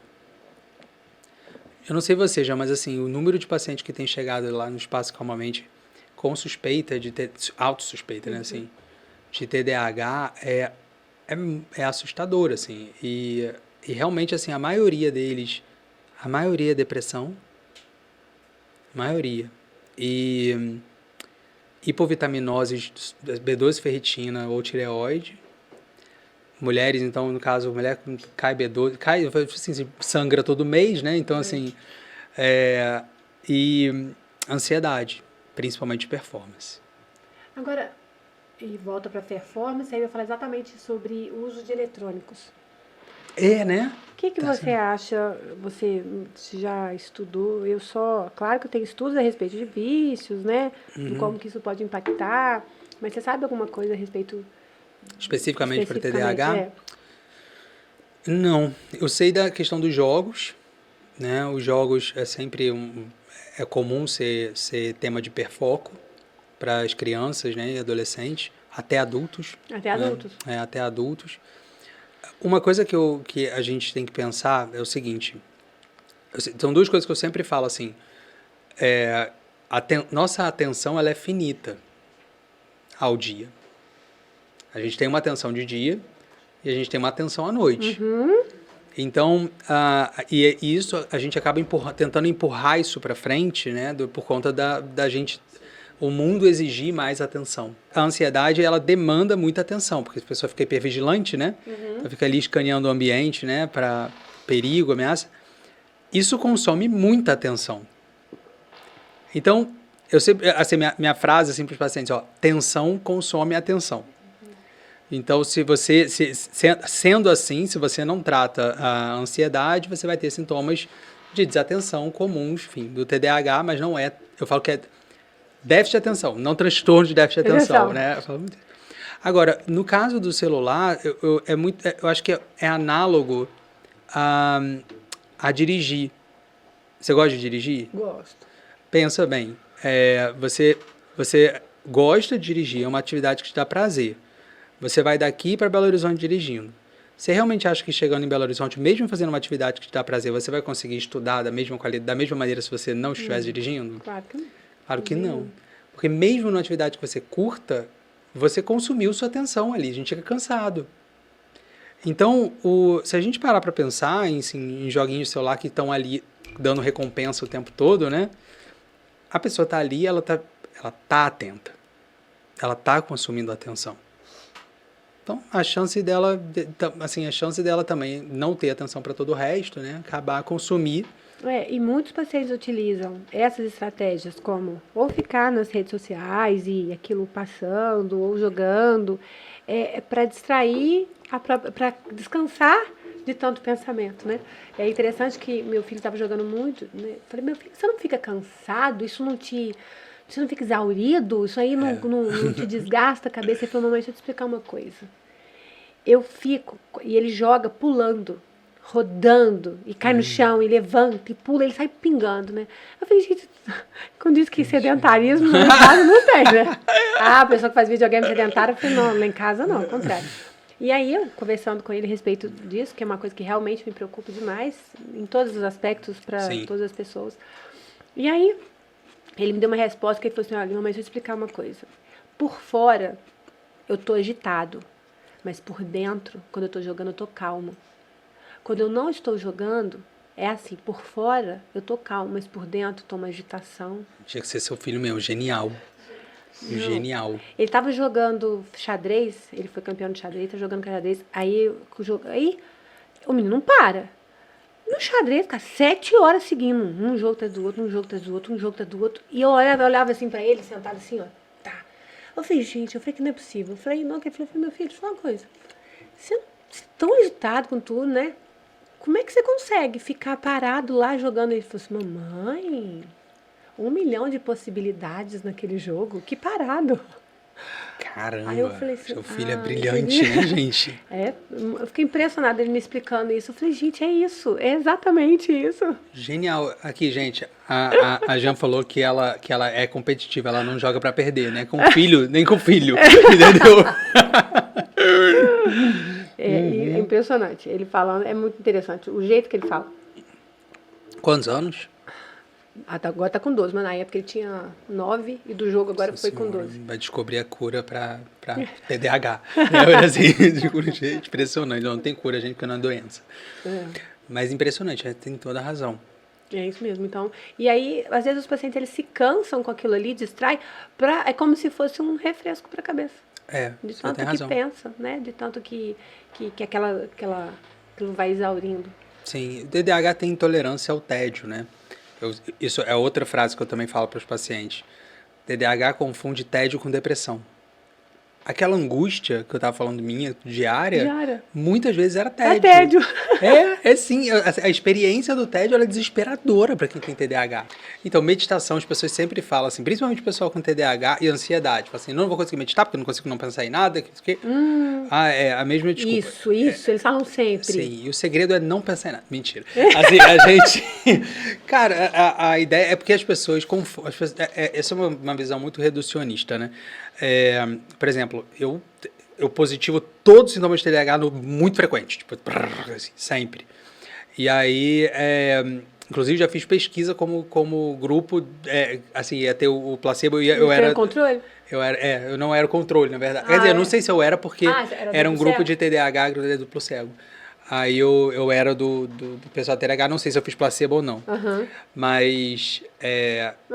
Conta a pesquisa. Essa pesquisa... Eu tenho que olhar, na verdade, foi com o Paulo Matos, né, que foi presidente da Associação Brasileira, foi fundador da Associação Brasileira de TDAH, e era para ver, eu acho que a alteração do centro de recompensa, né, da ativação do centro de recompensa com o uso da Ritalina. Que faz legal. muitos anos. E aí eu fui lá, fizeram testagem neuropsicológica, fizeram avaliação, e eu lembro que a menina que me avaliou, ela era até da psiquiatra do mesmo hospital que eu, da residência. Aí ela, durante a entrevista, ela falou assim, você tá em tratamento? Eu falei, tô em tratamento.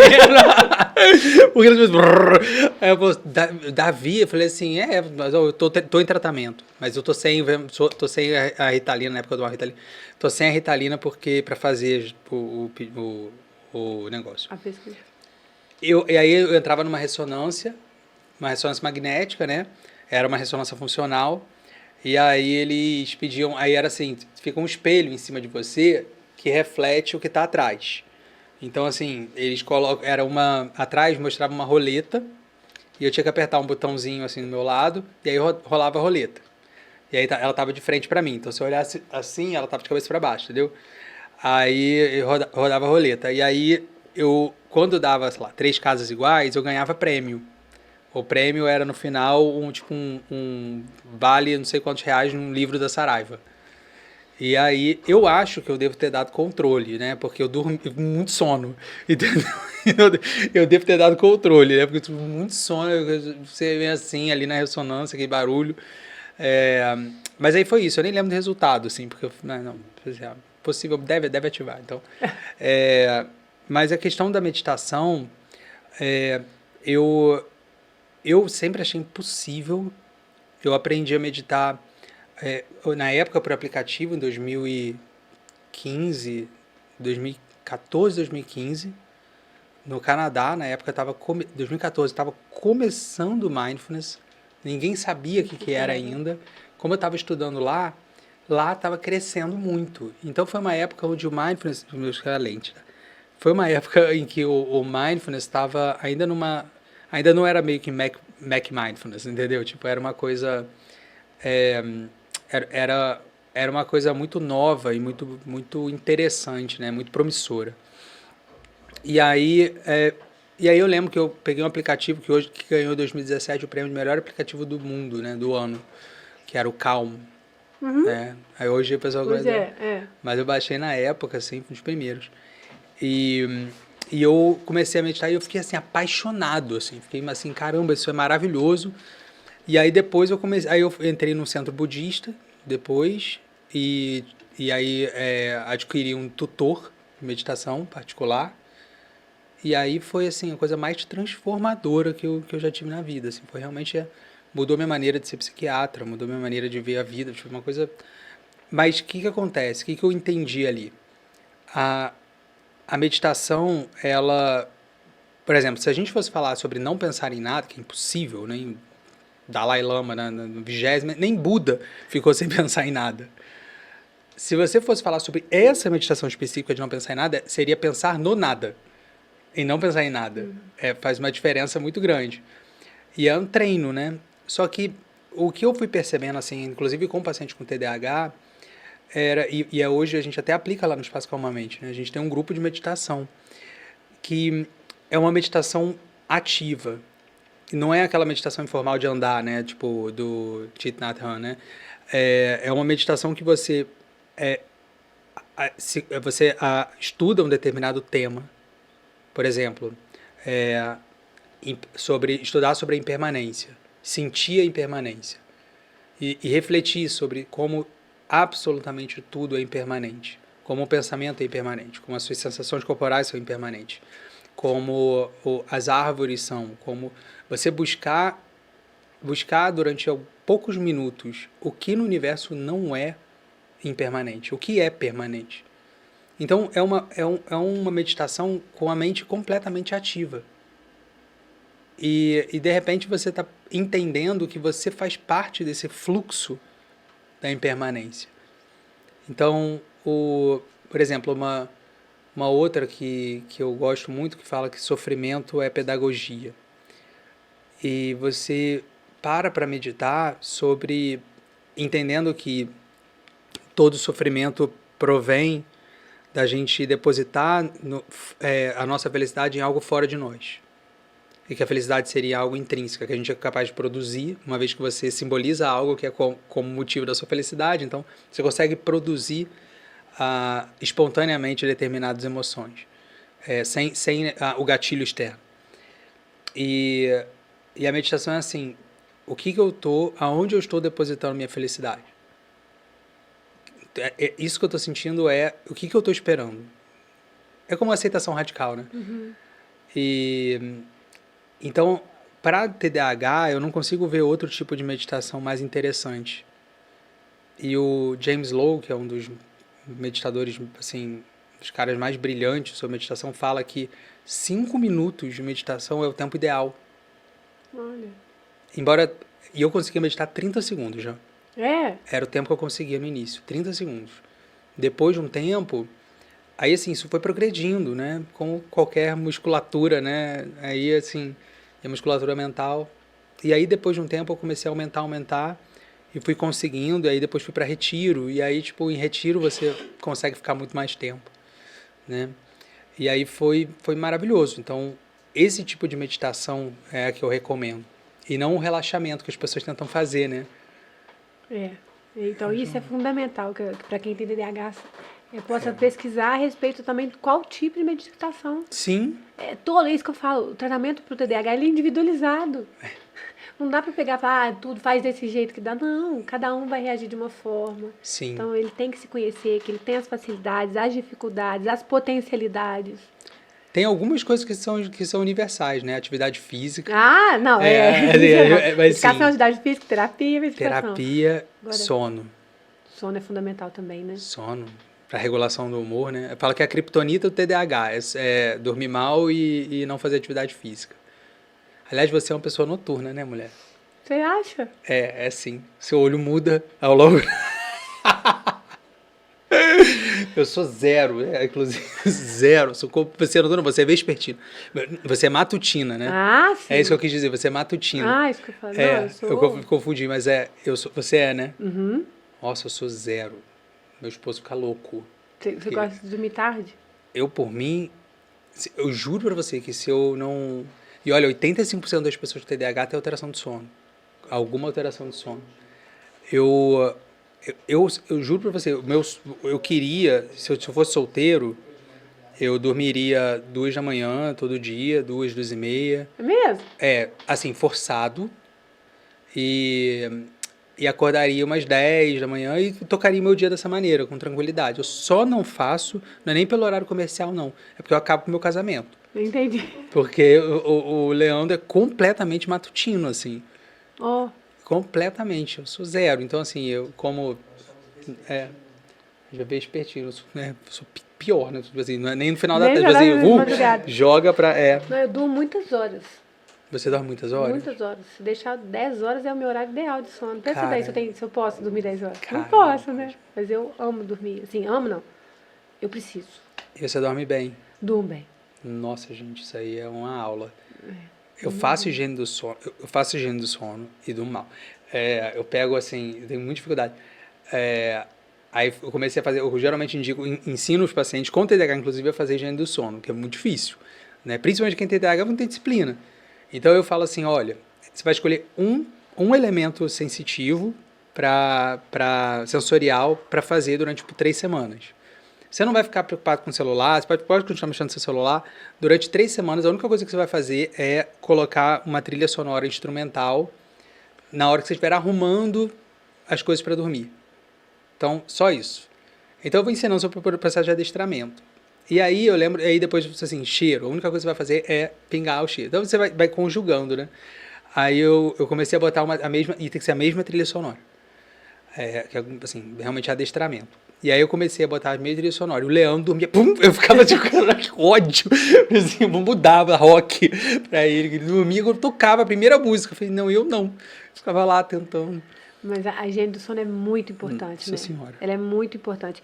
E para o TDAH, ultimamente tem sido utilizado, que eu acho interessante, é o ruído marrom. Oh, marrom? Aham. Assim, é muito utilizado. Agora, eu não sei ainda, não pesquisei, então não posso falar quanto tempo que isso pode ficar aquilo na cabeça da pessoa dormindo ainda, né? A Faço a noite menor inteira, ideia. né? Também não sei. Eles Não. botam pra beber agora, né? Pois é, então, ó, quem souber, conta pra gente aí. Conta pra gente. Porque realmente é o que está sendo utilizado para agora. Não sabia, não. É bem diferente, o ruído marrom. Eu vou experimentar. Aquilo me irrita, entendeu? Tipo, mentira. Aí me irrita, mas eu vou começar. Vou experimentar hoje, gente. Isso, então coloca lá, ruído marrom. Se eu não dormir, vou ligar pra Jan, que é a Jan que dorme 10 horas, vou ligar pra ela assim, Jan, esse negócio, entendeu? Se portava Alexa, eu quero matar. Mas, ó, tinha umas perguntas, ups. Pois é, vamos ver. Você responde essa? Sou TDAH e tenho dúvidas sobre o uso de ergogênicos? Pode ser? Ou não? Vou zoar, claro. Aham, né, gente? tá ótimo. Então, Seu jeitinho. É o melhor de todos. Gente, então a gente recebeu nas nossas redes aqui do tdh.nesme perguntando: sou TDAH e tenho dúvidas sobre o uso de ergogênicos para prática de musculação. entendi. Então, a boa notícia é que ele vai fazer atividade física, né? Ergogênico, gente, leia-se... Quer falar? Não, fala você. Leia-se bomba, entendeu? Gourmetizada, né? A gente fala. Então, na verdade, o uso de terapia... Eu não posso falar terapia hormonal. O uso de hormônios, né? Eles... Eu não indico, a não ser que a pessoa tenha hipogonadismo, né? Ela tenha alguma condição que exija, né? Porque aí, se a pessoa tiver uma alteração... mas ele falou que é para a musculação, então a finalidade é essa, né? Uhum. É estética. Para qualquer transtorno é uma condição complicada, né? E eu sempre digo assim, no início é pior na hora de tirar, né? Na hora de tirar, tendo TDAH, não tendo TDAH, isso costuma afetar o paciente a nível cognitivo, inclusive.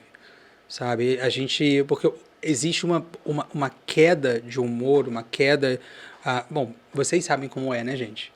Quando vocês falam assim, como é essa alteração... Hoje em dia, para mim, assim, alterações hormonais sempre fizeram parte na mulher da alteração do humor, né, da labilidade afetiva, de como gera insônia, né, a TPM.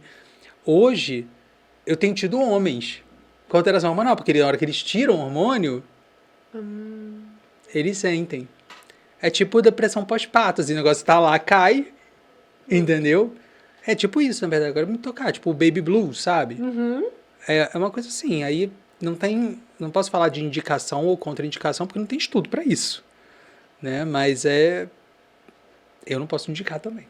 Então... E juntamente com a gente estava dizendo a respeito da impulsividade, que eu acho que é um tema que está importante, que estão perguntando, é que nessa alteração do neurodesenvolvimento, que é o TDAH, ele é isso, a gente não pode esquecer dessa característica importante, é uma dificuldade no controle do impulso. Então, o que é o impulso? Sei lá, se alguém me fez uma raiva, a vontade que eu tenho é de dar um tapa. Eu posso ter essa vontade. A diferença é que, né, nessa parte volitiva, né? Nas fases volitivas, eu passo da 1 para 4 de uma maneira muito rápida, por conta desse tempo que eu não avaliei as consequências, eu não fiz aquela operação, né? Igual você falou, por onde que eu passo, né? Se eu quiser fugir no casamento. E aí a pessoa ela é mais impulsiva do que ela gostaria. Então, assim, isso a gente tem que ficar muito atento, que esse impulso, a medicação ajuda muito, né? Sim. O que acontece, assim, na impulsividade, eu costumo explicar, assim, que... Bom, na verdade, você vai explicar muito mais sobre o controle top-down, né? Então, eu digo assim, que a gente ao longo do tempo, conforme a gente vai desenvolvendo as funções executivas, a gente vai também desenvolvendo os freios cognitivos, né? Então, são as nossas travas, né? Do tipo, eu não vou assoprar essa vela num aniversário que não é meu. Entendeu? Tipo, coisa que eu já fiz, entendeu? Então, a gente vai pensando nessas coisas. E que isso vai se desenvolvendo ao longo do tempo. Só que no TDAH, isso é atrasado, né? Então, se desenvolve depois. Depois, isso. Se desenvolve depois. Então, por isso que muito TDAH, inclusive, se acha imaturo. E você que atende pais, né? Tipo, às vezes tem que explicar para o pai que a gente faz uma continha, assim, de 30% da idade a menos. Então, essa continha. O Barclay que propôs. Falou assim, que assim, a mãe chega lá, em que momento eu, tipo assim, começo a brigar com ele porque ele não escova o dente à noite? Ele tem 12 anos, ele não escova o dente antes de dormir?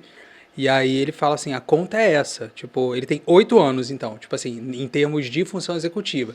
Você vai mandar um menino de 8 anos escovar o dente? Vou. Então é isso que tem que fazer.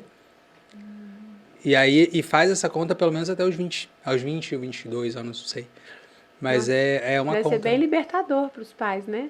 Uhum. Então, olha aí, ó, pais, fiquem atentos, essa dica importantíssima. Libertador ou autorresponsabilidade acaba sendo, né? Porque manda você, que é psicóloga, fazer assim, educa ele pra mim, entendeu? Bom, ou a escola, né? Ou a escola. Mas em termos de impulsividade, assim, tem eu gosto muito da explicação, isso que você estava falando, né, sobre as fases, né, é o circuito da saliência, né? Que é esse que a gente... É o gatekeeper, né? Tipo assim, é o porteiro. Ele que vai fazer com que depois de você ter a vontade, elaborar como, né? Ir atrás. E aí, assim, aí você ter a função motora, ele tem um circuito ali, né?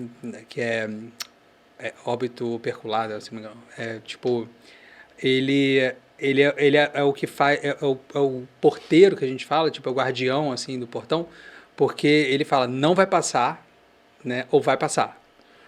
E no TDAH, você pode ter uma redução da atividade desse circuito. Então, ele vai embora inteiro, né? Mas tem um modelo que eu adoro para explicar TDAH, que é o modelo do medo e da raiva, que que tem uma conexão muito grande com o Cloninger, né? Que é maravilhoso, né? E ele fala o seguinte, nós temos 2 eixos de temperamento e esses 2 eixos são representados por ativação e inibição. Então a pessoa pode ter alta ativação e baixa ativação ou alta inibição e baixa inibição. Então eles são, na verdade, dessa forma, né? Eles não são o contrário. Então, o que acontece? Uma pessoa que tem alta... E assim, quais são as emoções, né, correspondentes a elas? O que faz o que faz um animal, né? Porque isso é genético, então assim, é muito primitivo. O que faz um animal se mover, ir de um lugar para o outro? Né? Qual é a emoção que faz isso? Comer, né? Ou raiva. Tipo, então, desejo e raiva. E a raiva sendo principalmente a frustração do desejo, né? E a inibição principal, medo. Então, assim, a pessoa que tem alta ativação e baixa inibição, ela tem o temperamento mais impulsivo. A pessoa que tem alta inibição e baixa ativação já tem um temperamento mais depressivo.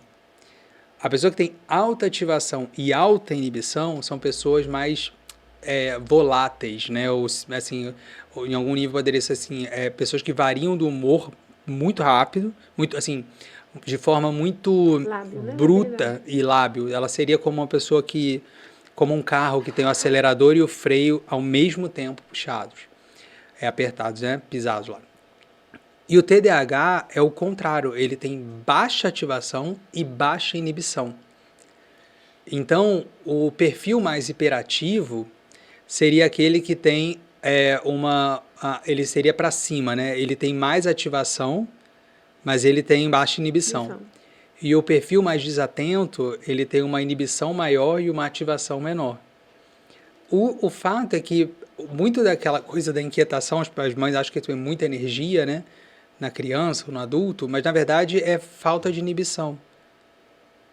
Se você tá sentado aí, tá paradinha, eu tô com anel, entendeu? Eu preciso aqui, eu como uva porque eu tô, tipo assim, inquieto, entendeu? Não é mais fome, entendeu? Já que eu quebrei um aqui, entendeu? Então, assim, porque a questão não é um excesso de energia, mas a dificuldade de inibir. Então, assim, os eixos, né, de ativação e inibição, eles não são suficientes. Na verdade, isso tipo assim, é o mais primitivo que a gente tem, é o bebê, por exemplo. Conforme a pessoa vai desenvolvendo as funções executivas, né, ou ela vai se desenvolvendo anyway, assim, é um momento ali nesse controle que ele consegue modular esses eixos de ativação e inibição. A medicação, ela atua ali com força. Tipo, o antidepressivo, ele reduz o eixo da inibição, porque a depressão ela aumenta. A bebida também reduz. O psicoestimulante aumenta o eixo da ativação. Os dopaminérgicos e noradrenérgicos aumentam esse eixo. Por isso que funciona também para TDAH. E a terapia cognitiva atua no controle. Então é o lugar de modulação desses dois eixos. E é interessante você falando isso, que uma das técnicas que tem, que a gente chama de autoinstrução. Então, por exemplo, quando eu faço treino com pacientes, tudo, eu falei, olha, você vai a algum lugar, então, sei lá, você tem que ir fazer a prova do Enem. O que você tem que levar? Documento, caneta preta, tô chutando, tá, gente? Nem sei o que é que tem que levar. Mas documento, caneta preta, a garrafinha de água e tá bom, essas 3 coisas. As pedras que botam em volta da mesa assim para dar sorte, sabe? Mas... um terço, né? Aí, para isso, eu ensino a pessoa literalmente, mesmo adulto, a ser 3. Então ela sabe, toda vez que ela vai sair de casa, 3. O que é 3? Então, assim, celular, chave, cane 3. Aí a pessoa vai 3. 1, 2, 3, 4, 3. 3 coisas. E a pessoa vai se treinando. E aí, por exemplo, acordar, escovar o dente, passar desodorante, mudar de uniforme. Acordar, passar o dente, desodorante, e aquilo vai repetindo. Isso tem. Aí você vai colocando o número, cada coisa dessa vai. Só que você tem que repetir isso no mínimo, para mudar um comportamento, tem que ser no mínimo durante 3 meses. Você fazendo 3 isso de forma... meses? 3 meses. Para que você consiga mudar o seu comportamento, você tem que fazer durante 3 meses. E isso, tipo, mas você coloca essa coisa do 3, né? Imagina que não é 6, né? 6, 6, 6. Eu sei que é o problema. Mas e aí a pessoa, tipo assim, mas você coloca o 3 em várias coisas do dia? Depende. Algumas coisas que a pessoa, assim, por exemplo, você de casa, o que eu preciso levar? A carteira, o celular, a chave do consultório. São 3 coisas muito importantes que não podem ser deixadas. A chave do consultório sempre fica para trás.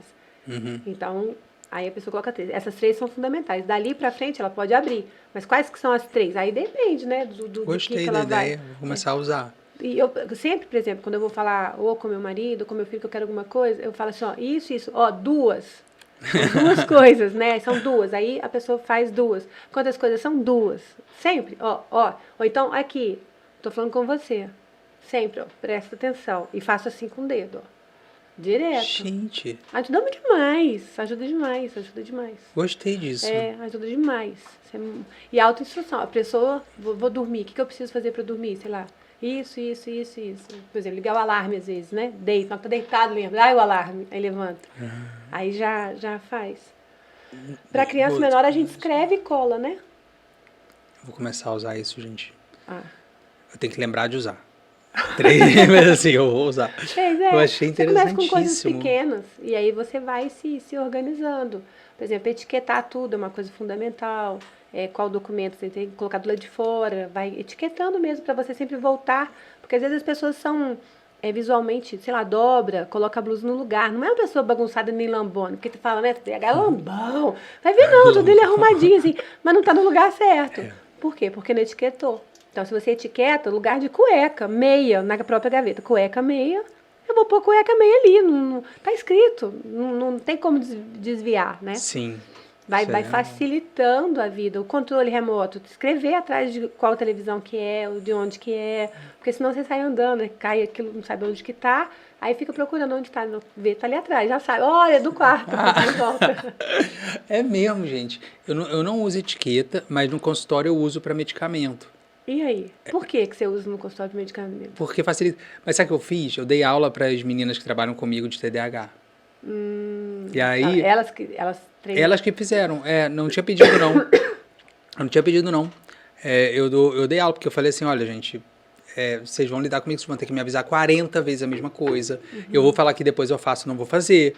Entendeu? Mas se eu não fizer, aí eu vou cobrar de vocês por eu não ter feito. Então, assim, aí elas abrem a porta e falam assim, Davi, você fez o laudo do paciente? Aí eu vou fazer. Aí eu vou fazer. Aí ela, tô esperando. Tá esperando. Aí eu faço. Aí eu faço assim, ai, que ódio. Aí quando a gente fala assim, nossa, por que eu não fiz antes, né? Tipo, é tão rápido o negócio. Existem pacientes, né? Pacientes adultos mesmo, que entram no banho, lava o corpo e esquece de lavar a cabeça. Aí chega lá fora, volta, sabe? Então, esquece de lavar a cabeça, assim, esquece. Ou então passa o condicionador antes do shampoo. Então, fazer esse roteiro. São quantas coisas pro banho que eu tenho que fazer. E aí a pessoa vai fica parecendo uma coisa besta, né? Não. Mas não é. E é muito cansativo, é muito pouco cansativo quando você passa isso para um papel, para um número, para uma mão, para uma ideia. Sim. E aquilo tira de você aquela obrigação e tá tudo bem. Gostei disso. Estou eu aqui refletindo onde eu vou usar. Eu esqueço, para mim, mas o que é burocrático, cara, que exige qualquer coisa assim, tipo, que exige que você, quando não tem recompensa, já é difícil, assim, a sensação é complicada, né? É complicado, né? E aí outra dica, quando tem uma coisa muito grande, por exemplo, sei lá, você vai viajar para fora e você precisa de um monte de documento e aquilo ali. Ao invés de você pensar em todos que você precisa, você faz mitiga em pequenos passos. Então, hoje eu vou fazer só a renovação da carteira de identidade. Porque quando você pensa que você precisa, além de renovar, fazer isso, fazer aquilo outro, tudo quando fica muito cansativo. Então, uma das coisas é você colocar em pequenos. Então, por exemplo, igual vai estudar para a prova. O paciente assim, vai estudar para a prova, capítulo 6, 7, 8. O paciente fala, nossa, nem... Vamos fazer o seguinte, aí não estuda nada, né? Não. Ele não estuda nem o 6, nem o 7, nem o 8, nada. Aí eu falei, vamos fazer o seguinte, vamos focar só no 6? Vamos focar em dessas 10 páginas, você foca nos 4. E aí a gente vai fazendo. Aí a pessoa vai fazendo pouquinho, igual, por exemplo, arrumar a casa. TDAH, assim, desde que elas, geralmente, né, não TDAH assim é complicado, mas geralmente as pessoas com TDAH, elas vai procrastinando um dia e fala assim, é hoje. Aí coloca assim, agora acorda 8 horas da manhã até meia-noite arrumando tudo. Aí chega que, claro que não vai conseguir, mas ele vai empenhado, porque ele está hiper focado, vai arrumar aquilo e tal. Escolhe só. Quando você vai num lugar que você olha aquilo tudo, uma bagunça, a vontade você tem de fechar a porta e ir embora, né? Mas se você pensar só na gaveta, eu vou arrumar só a gaveta do meu criado. Hoje eu vou arrumar só a gaveta do criado. Vou fazer o quê? Vou só tirar o que tem de tralha que não é dali. E aonde que eu vou pôr? Não interessa. Mas a gaveta do criado eu vou deixar arrumada. Então ali vai ser um lugar proibido de deixar bagunça, sabe? Sim. Então eu sempre coloco, às vezes, cestinhas dentro de gaveta, aonde você setoriza. Por exemplo, batom, ali é a cestinha do batom, joga ali dentro, do jeito que for. Chave, é o lugar da chave. Onde que fica a chave? A chave é um baú da chave. Interessa, tem chave que lá que nem... a pessoa não usa há 20 anos, mas tudo que é chave tá ali dentro, acha? Porque a pessoa, ela gosta de fazer assim, eu vou separar agora as chaves, né, em setores. Eu vou etiquetar a chave do quarto. Aí aquilo começa de cima para baixo, etiqueta, vai. Porque sempre tem a ideia de que o TDAH é bagunçado, é zoneiro, desmazelado, e não é verdade. Sim. Tem pessoas com TDAH que são extremamente, quando a gente fala são de personalidade, são extremamente cuidadosas, gostam de andar super bem arrumadas, quer tudo arrumado, quer uma casa linda, mas não consegue. Porque vai ficando organizado, porque fica tão agarrado, né? Sim. E aí você começar a setorizar as coisas assim. Aqui é o lugar, o quê? O lugar do cachecol. Então, cada lugar que é uma cesta. Não dá ali, joga, pronto, ele tá ali, pronto. Aonde eu vou colocar a chave, aonde que eu vou colocar a caneta, eu preciso de caneta, onde que as canetas podem ficar. E etiquetar é a melhor coisa do mundo, porque a etiqueta lembra.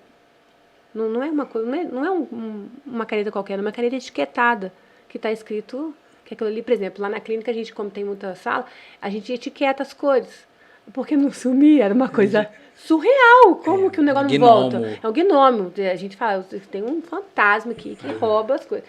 Aí, a partir de manhã você vai etiquetando, você vai falando, não, aquilo ali é pro lugar. São coisas pequenas, mas que no dia a dia facilitam. Facilitam muito, falando assim, mas meu esposo está escutando, gente. Sabe o que eu faço com mala? Eu crio o roteiro da viagem, a gente faz uma troca, né, gente? É muito comum o TDAH casar com o neurotípico.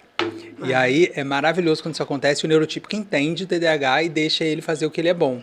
Então, por exemplo, eu sou ultra organizado para roteiro de viagem. Olha aí. Ultra. Assim, eu sou obsessivo, assim, eu consigo saber qual é o horário que a gente vai, qual é o caminho, qual é a rua. E a gente está falando, gente, na Ucrânia. Quando eu fui para a Ucrânia, eu fiz qual era a rua, não sei o quê. Eu tive aula sobre Ucrânia, aula de história. Porque eu gosto de chegar lá e saber sobre toda a cultura eslava, como é que chegou lá, não sei o quê, desde antes de se formar a região da Rússia até a Revolução de 2014. E aí eu faço pro Leandro muito desorganizado com viagem, né, com fazer esse roteiro. Então eu queria todo o roteiro, o Leandro só me acompanha. Eu falo assim, agora você faz a mala. Aí vira uma boa troca. Você prefere organizar um roteiro, não crendo, do que arrumar uma mala? O roteiro, o hotel, qual é, que não sei o quê, mas aí o que acontece? Eu pego de 1000 hotéis, eu chego em 2, aí eu não consigo tomar decisão. Eu não consigo tomar decisão se a gente vai viajar sexta, sábado, entendeu? Fica aquela coisa a dificuldade. Eu falei, Leandro, só decide aqui, sexta ou sábado? Sexta, ótimo. Não tem nem como agradecer. Gente, diversão desse jeito, gente. Foi muito gostoso. Além de saber muito, é muito humano e muito doce para explicar, para passar, para dividir, né? E eu sempre falo que nossa profissão, como profissionais da saúde mental, é trazer luz na escuridão. E você é luz onde passa. E muito obrigada por ter vindo, muito obrigada por participar conosco dessa nossa caminhada aqui, para ajudar tantas pessoas, que esse é o nosso objetivo. Gente, é muito bom, assim, sério, eu adoro vir para cá, eu chamo sempre, porque é sempre muito rico, assim, e sabe que eu admiro você demais, gente, então, assim, chama mesmo, porque é uma delícia aqui, nossa senhora. Gente, saúde, hein? Saúde, obrigada. Obrigado. Gente, muito obrigada por acompanhar o nosso trabalho e escrevam aqui nos comentários caso vocês queiram outros temas que a gente está disposto aqui para trazer para vocês. Um beijo!